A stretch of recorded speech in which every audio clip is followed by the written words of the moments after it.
Фарид Минахметович шындай безгә бик матур бәйрәм ясады. Бәйрәме аны дәвам иттерә. Бик зур эшләр эшләде. Бу барыбызга да безгә бик гурлану торган үрнәк. Шуның өчен эшләребез киләчәктә эшләргә бик күп була. Әмма бу үрнәк безгә бик киләчәктә бик кирәк ул. Мин бик шатландым. Безнең Нурлат җилебездә шундый егетләр бар дип. Шуның өчен мин сезгә Фарид Минахметович бик рәхмәтле.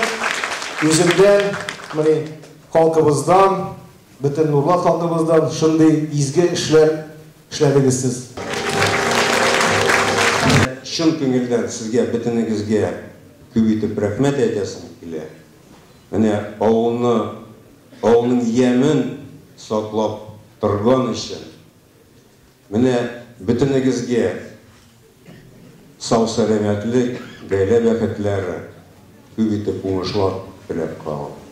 Рәхмәт сезгә. Авылның матурлыгын урманнарда, су буйларында, болыннарда, шәһәрләрдә йөреп, үзенең күңеленә сеңдереп калдырып, бүгенге көндә дә менә безнең өчен кайгыртып, татарлар өчен туганнарын яратып, илен яратып эшләүче егетебез. Халык мондый чараларны тансыклаган булып чыкты. Залда кем әйтмешли, алма төшәр урында калмаган иде. Тамашачылар артистларның һәр чыгышын көчле алкышларга күмде. Сәхнәгә менеп, артистлар белән бергә җырлаучылар да булды хәтта. Сәхнәгә Фәрит Нәбиуллин үзе дә күтәрелде. Сөйләр өчен түгел, кулына гомерлек юлдашы гармун тотып.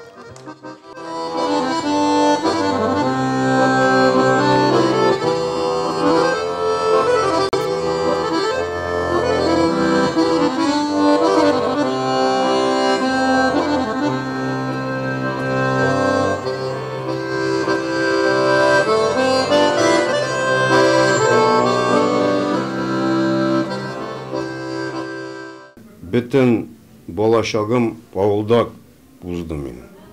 Зур абый көтүче булып эшли бер вакыт. Ул летний лагерьга ел сайын дояркалар белә. Мине дә алып бара янда ияртеп үзенә. Менә көн сайын дояркалар белә кич смотр художественной самодеятельности безнең була иде. Менә шунда бөтен менә уйнаган киләрем шушы менә балачагым вакытында өйрәнгән киләр. Авылда бик күп гармунчы иде. Миннән әз генә аларак. Менә берсе Җәүдәт абый. Аларга карап та өйрәндем. Бик күп киләрен, менә бию киләрен бөтенесен алар өйрәтте мине. Менә шулай сеңеп калды балачактан. Һаманда менә миңа бик якын булып тора ул киләр. Ул татар киләре, йырлары бик сагындыра шушы. Вакытлар, теге вакытлар бик сагындыра.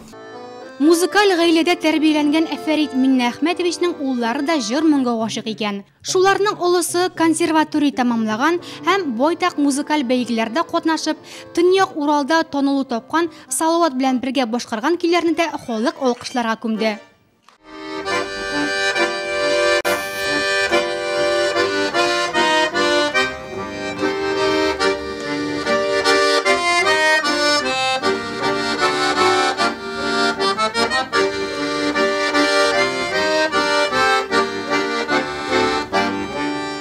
Все трое сыновей у меня играют, значит, на баянах. Старший сын закончил школу, музыкальную школу, училище, консерваторию, является лауреатом российского конкурса баянистов. Второй сын закончил музыкальную школу, является неоднократным победителем конкурсов областных среди музыкальных школ. Младший сын закончил музыкальную школу с экстерном, вот, является тоже победителем ряда конкурсов. Но, к сожалению, поскольку сегодня, если будешь дома сидеть, никто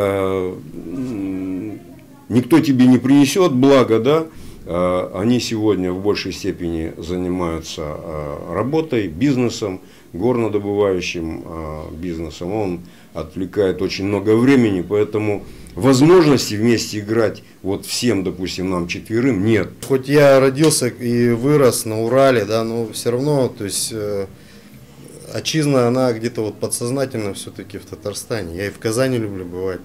Фәрит Нәбиуллин Свердловск өлкәсендә туган. 3 яшькә кадәр әнисенең туган авылы Кышытканлыда яшәгән. Кышытканлы минем өчен бик якын, бик кыйбатлы дип әйтеп булмый инде. Менә күз яшьләрен Татарстанның чиген узгач, күз яшьләре бик якын булып тора, сагындыра. Бөтен менә урманнар сагындыра, кырлар сагындыра. Юллар, менә Худайның рәхмәте, хәзер юллар яхшы Татарстанда. Менә начар юллар булганы вакыты да бар. Менә шушы начар юллары да сагындыра иде. Менә ул авыл, ул байлыгы, кеше байлыклары монда. Менә бөтенесенә күп итеп рәхмәт әйтәсе килә. Менә авырлыклар булса да китмәгәннәр авылдан. Березовский рудник җәмгыяте генераль директоры Фәрит Нәбиуллин, округ депутаты, Свердловск өлкәсе сәнәгатьчеләре һәм эшмәкәрләре берлеге әгъзасы, уйлап табучы һәм рационализатор икән, күп төрле хөкүмәт бүләкләре иясе. Свердловск өлкәсе татарларын берләштереп яшәүче кешеләрнең берсе, аларның байтак проектларының иганәчесе дә икән. Бик тату яшибез, безнең бөтен бәйрәмнәр бергә үтә, татарлар, башкортлар. Менә күпме бәйрәм бар, бөтенесе безнең гөрләп узалар, бөтен бәйрәмләр. Анда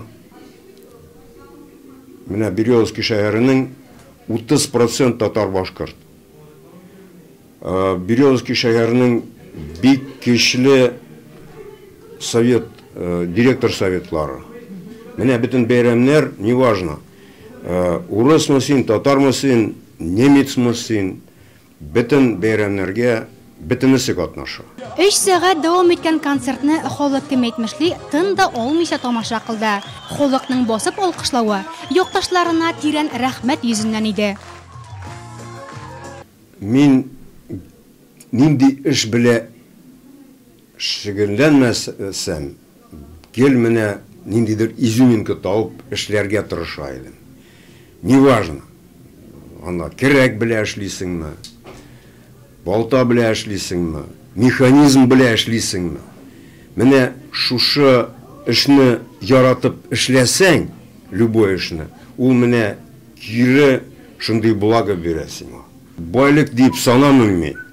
Менә бик күп ярдәм итәргә тырышам, күп кешеләргә, күп организацияларга, общественный организацияларга. И җиңелрәк отношение акчага булганга, акча тизрәк кире килә. Концерт бик ошады, бик рәхмәт, Фәрит абыйга бик зур рәхмәт, шулай оештырып алып кайтканы өчен. Иң беренче чиратта без клубыбызның башы өчен бик борчыла идек инде. Бернинди мондай концертлар килергә булмый иде, чөнки су үтә иде. Рәхмәт ясын анарга клубның башын яптырганы өчен. Клубның башын яптырганы өчен һәм шушындый зур концерт алып кайтканы өчен.